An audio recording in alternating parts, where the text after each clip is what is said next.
Бүгенге көнгә Милли чәчәкләр студиясе инде 1 ел эшләп килә. Клиентлар да күбәя, заказлар да күбәя бара һәм без әлеге вакытка буйга үсәбез, киңлеккә түгел.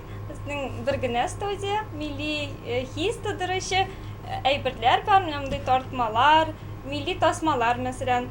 Без шулай ук татар телендә котлау хатлары ясыйбыз һәм чәчәк бәйләмнәренә дә ниндидер милли төскертергә телибез һәм тырышабыз. Рәсәйдә ул Краснодар шәһәреннән күбрәк, чөнки анда җылырак, анда климат чәчәкләр үстерү өчен уңайлырак.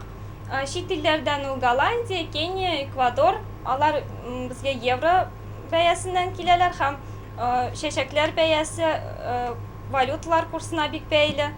Һәм алар безгә һәр поставкада бүтән бәядә килә һәм без аны шул евро бәясенә бәйләп куярга тиеш. Чөнки аның бәясе безгә сумнардан түгел, евродан килә.